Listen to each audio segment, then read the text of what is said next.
Hey guys, Majin Obama here, and I wanted to talk to you a little bit about a recurring theme with the fighting game conversation, especially on the competitive front. First, to actually just watch this short real quick. Watch this and tell me if you see something that looks off.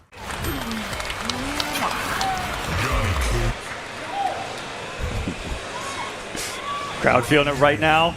They're going in. Okay, something's going in. No. We've hit a point where coaching is definitely been a recurring theme or recurring discussion point with a lot of fighting game competitive players, and its place in all of this in our competitive infrastructure with the Tekken World Tour and especially MKPK, I believe, also kind of making it a known element now. It's generated a lot of discussion from a lot of different parties on should it be a thing? Is it good? Is it bad?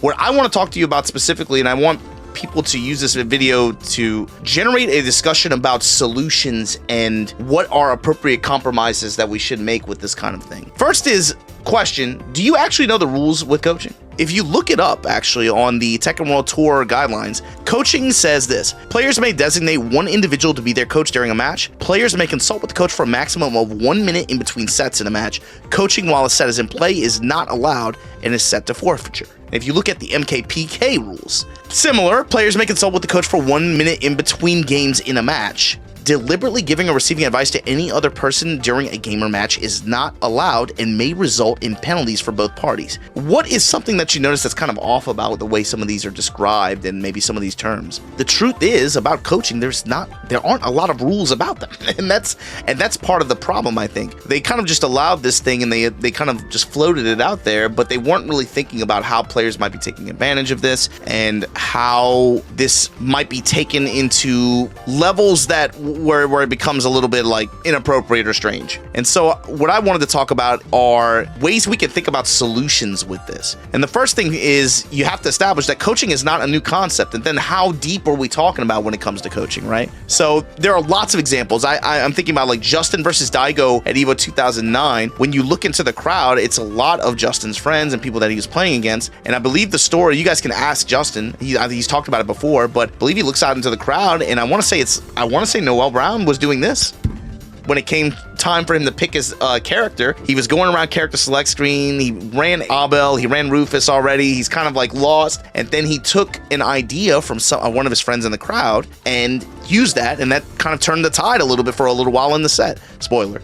We've seen time and time again JDCR get influenced by the crowd. Check out the Genghis versus Ao example from EVO 2023, the Tekken 7, the last top 6 for that game. And most infamously now, this year, right? You had Big Bird versus Punk in grand finals of EVO 2024. Big Bird straight up took a phone call in between games, you know? Bala versus Cafe Mad KOF in EVO 2013. This was it's EVO 2013, 2012, I forget. This was during the point where certain players realized, oh, they're looking at your inputs and they're hearing them too. Yeah, the cover your stick tech was kind of born at that instance on that kind of competitive stage. My point being, coaching is not a new element. It's always been that way in various degrees. I can tell you for a fact, Japanese players especially, I can tell you for a fact, they definitely have line chats or Facebook Messenger chat, something of the like, right? Whatever you want to compare it to, with 10, 15 plus players who, I mean, what's to stop you from looking up, in the chat, in that line chat and taking advice from them that way?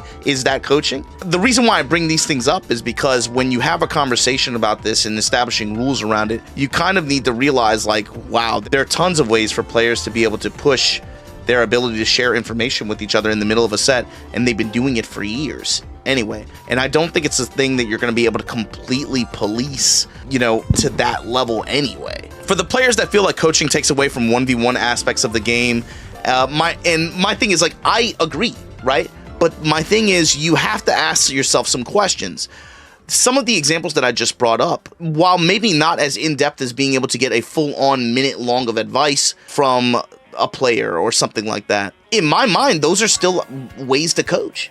So the questions that I have are, how far are you willing to push that ideology of, I want to completely ISO 1v1? And how much is that going to cost? And to what lengths are you willing to go to enforce that? You know, in an ideal world, every competition would have soundproof booths that we drop on top of players where they can't see the audience and they can't hear the audience, you know, that kind of thing. But you just added millions of dollars onto the cost of every event. So it doesn't work. It's not practical. So there's two arguments against coaching, I guess. And the first is that it takes away from competitive integrity. The second is that it takes away from the viewer experience. Now, there are some players I think who would get upset at the notion of like the viewer experience being more important than the player experience. It's not that it's more important, it's just it's a part of these games and their competitive infrastructure that you have to consider. Every major sport has gone through this at some point where the broadcast has to be considered to a degree. It's not just, you know, you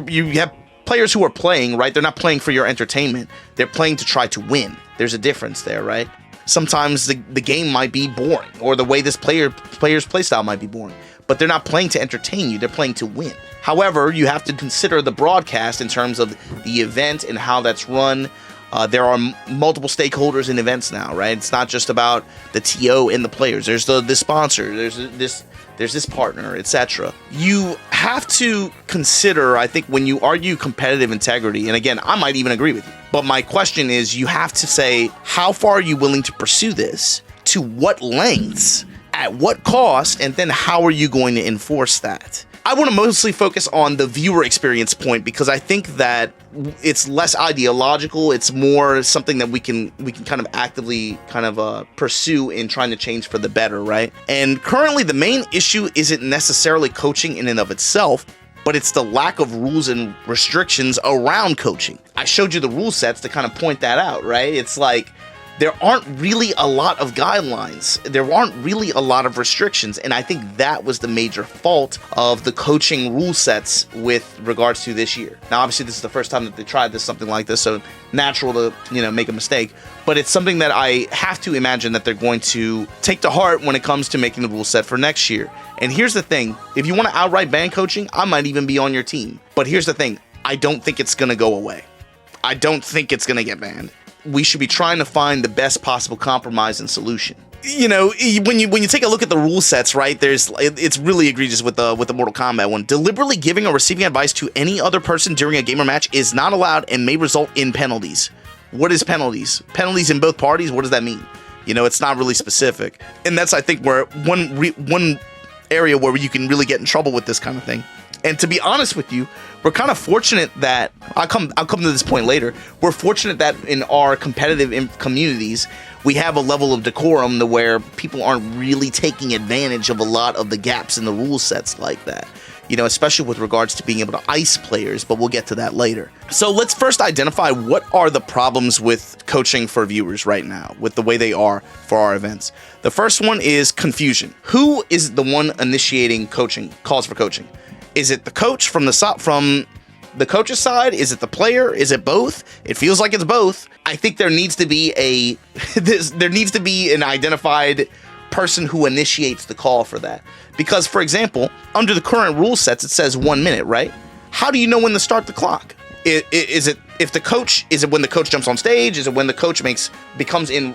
If there's no person that's identified to start this, then there's no way you can even consistently kind of clock it even, The other thing is the time. 60 seconds is too long, straight up. 60 seconds is too long, especially when it gets to, you have to consider 60 seconds is not really 60 seconds because especially if it's a big event with a big stage, 60 seconds really is like 90 seconds because you got to wait for them to get on, you got to wait for them to get off, blah, blah, blah, blah, blah, right? So first of all, 60 seconds is too long. Consistency. Is the coach on camera? Is the coach off camera? Is it on stage? Is it off stage? We've had a variety of different experiences so far that the lack of consistency, I think, kind of makes it weird too. Dead time. It's essentially a dead period on the broadcast. You know that players are talking about strategy, or maybe they're not talking about strategy, but it's not integrated into the broadcast at all. It's not really for anybody else to hear, I guess. So the question is who is it for? It's just for the player. But during that time, what are you supposed to do? And right now, the current commentary call it's pretty predictable. Anytime this happens, somebody's going to inevitably say what the other person is maybe suggesting them, but we're just guessing, or maybe, it's a joke or something like that. But it's almost kind of predictable in that regard. And the other thing is enforcement of penalties and guidelines. They're not strict enough. they're not consistent or strict enough. I think there need to be harsher penalties for breaking rules, but the rules also need to be more clearly defined and clearly established with regards to coaching, how much time it takes, etc. So from my perspective, when you talk about these are the problems, let's talk now about the solutions. I'll tell you this. If you guys don't know me, I am in a lot of ways, kind of depends on the topic, but I tend to be more purist. And I am also somebody who can be considered kind of extreme. So bear that in mind. But I think the way it should work is this. When you register for a tournament, you register one possible coach. And that's your one per tournament. You can't change in between sets because it especially like you got to think if you can change between sets. Imagine if you're going up against a insert character player for this round, and then you're going up against an insert character player for the next round. If you're somebody who just happens to know more people at that event, you would ask a specialist, a king specialist or something like that, for your second set versus the first set. When you get to changing the coaches like that too much, it's too much. Just tournaments should have you register who your coach is going to be, and that you can't change off that. I think the player has to initiate the call. This is a bit of a departure from maybe something like boxing or what we commonly make the comparisons of like boxing, MMA, and that kind of stuff. But to me, I think the player is the one that needs to initiate it, especially if they're the ones on stage, because it'll prevent misunderstandings like what happened at Combo Breaker, that short we just watched. You don't want that kind of situation happening, and I think this is the way just for the most consistency. Coaches are going to want to involve themselves in the sets anyway. I've personally observed it. Went to Emirates Showdown and ended up working stage, and that's really what got me thinking about this on this level with regards to coaching rules, because what I realized is, man, there aren't a lot of rules, and then the players don't even know the rules that aren't there. It's that kind of thing. So I think players should be the one to initiate the call. I don't like randoms calling phones, and like when it gets to like people randomly just hopping up on stage and stuff like that, that's where things get really unorganized. It becomes safety issues, all that stuff. I think you have to do it with player initiating the call. Timer starts.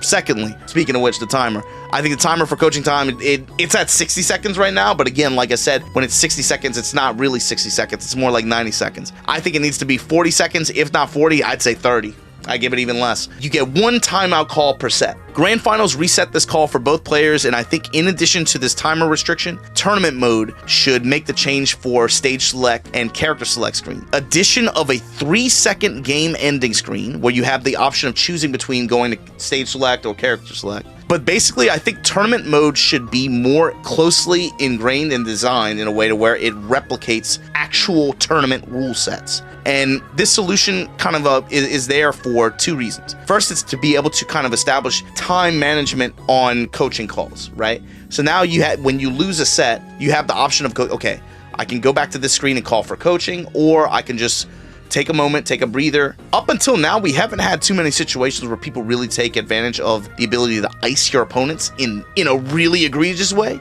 and we're fortunate for that. But I don't like for the potential to even be there anyway. Furthermore, I think a lot of coaches tend to hop up on stage and like they want to, like people are calling coaching on wins. I think that's fine, but when it's a win and a loss, now you're just you're making the set take a lot longer. I think you have one per set, and if you make it to Grand Finals and it resets, you get it back, right? But having the potential to do that after every game like that is out of control. It's already been taken out of control. But here's my proposal: timer settings, timer screens, right? When you look at older games, they have character select screens that have a timer on them. I think they should add that to the tournament modes for some of these games. And I think it should be on the rematch screen. I think it should be on character select screen. I think it should be on stage select screen. And I think stage like rematch, Tekken World Tour, especially for the tournament mode, I don't know why the rematch just doesn't do random stage. How many times have we seen tournaments and events where players will hit rematch and then, well, we're on the same stage. We didn't go to stage select, so we got to wait through a minute of them killing the other person because it's tournament mode, right? You can't interrupt it.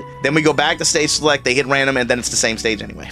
Like that kind of thing. It's like, well, damn, man. Why not just take the extra? It can't be that much more effort to make that in line with the rule set. But anyway, I think timers should be added to the screens to kind of I think it would force players to use their time more wisely. It would still give them the options of going to these screens and being able to take a moment for themselves, collect themselves, or to consult with their coaches, etc. But my idea is a timer for the coaching session, and it should start from the second they set foot on stage. you have 30 seconds. And if you are still on stage, if you still have a single foot on stage, we got to have somebody photo finishing finishing these scenarios, then your player that you are coaching for forfeits the round. You know, we need that kind of strict rule guidelines. Players are seated, coaches have to join the players on stage, and the timers should start from the time that the coach is called for. Communication is made with the stage director, who will then initiate the timer. This way, everybody's on cue, everybody is communicating with each other. Hey,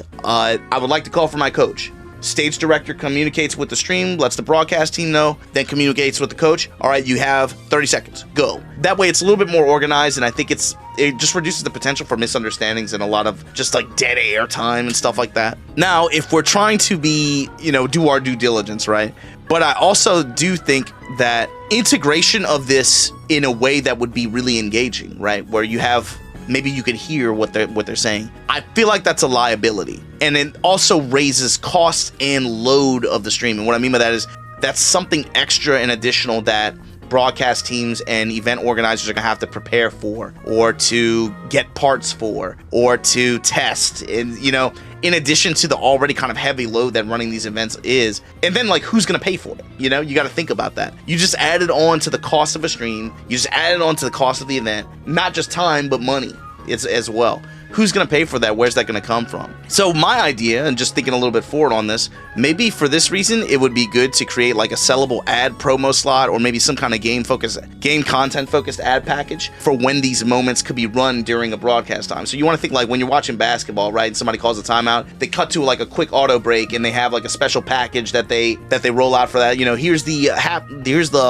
timeout with fuck it, man, degree for men or some shit like that. Whatever you guys need. This would also keep the coaches off camera too, because it's like if you can't really hear what they're saying anyway, then what does it matter? And with these rules, in addition to the tournament mode having parity with the rule set, I think we reduce the potential for icing as well. Now, it's not that icing isn't necessarily like this like forbidden or cursed thing or bad thing. I guess what I'm saying is there is actually a way higher potential for it to be used than it currently is. And mostly that's just thanks to decorum and players like having good common sense. But actually, there's a lot of gaps in rule sets where you could ice players, I think, way harder than what people are currently using. When I said liability for the broadcast, I can't imagine could you imagine just miking up Inconsiderate Raccoon on a stream with hundreds of thousands of dollars, tied into? And you got to think when these streams are happening, it's not just even in the language that you're hearing it. There's a remote stream team. Could you imagine Inconsiderate Raccoon mic'd up, giving advice, just talking how he normally talks, and that's being heard in Japan, in China? Like, no, dude, come on, man. You can't.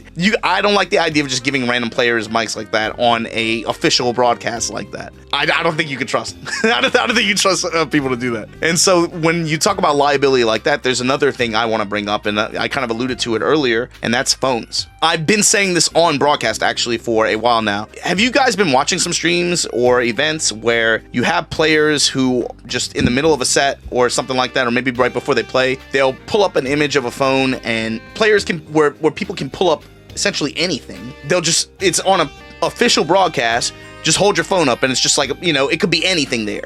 It could be anything there.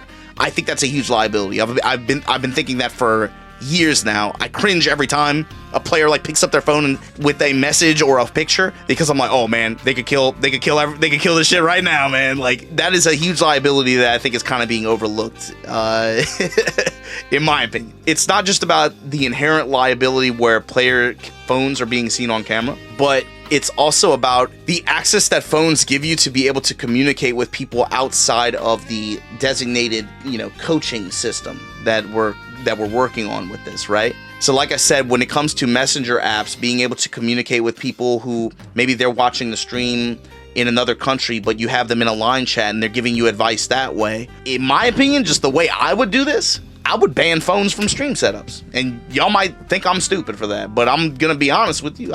That's the farthest I would go.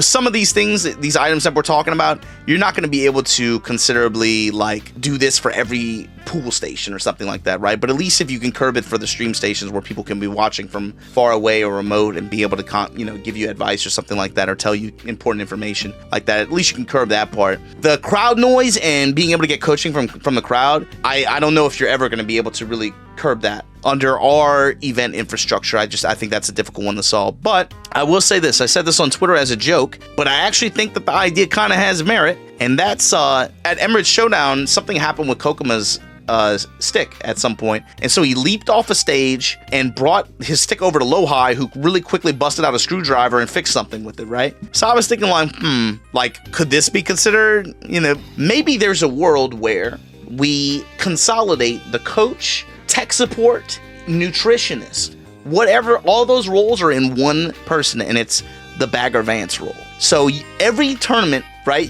Every tournament entrant, you can register a Bagger Vance. You can register a stick caddy. Let's call them that. When you think about all the things that happen in tournaments like this, coaching is just like one element of it. But the big lesson for me here is that we need more strict regulation and control of it. And I'm sure the people watching these tours, they know this already, right? But these are just some ideas that I had in terms of being able to curb it a little bit from not only a player perspective, but also event organizer, also stream perspective. The big thing is a lot of people talking about certain topics, they're only approaching it from one angle and one perspective. But any event you go to, there's more than one perspective on anything like that. You have to be able to consider it from those multiple perspectives. Anyway, what do you guys think about all this? Really boring. It's just another generic fighting game commentary thing where people have just been talking about this for a while now. But let me know what you guys think about the current rule sets and kind of the lay of the land when it comes to coaching. And what do you guys think, and how do you guys want it changed going in the next year? Here's my thing. I told you. The problem is I don't think you can outright ban it or cancel it. I think it's going to be here in some way, shape, or form. So my thing is you better start thinking about solutions and how you would like it changed to make it better, I think, as an element in our competitive infrastructure.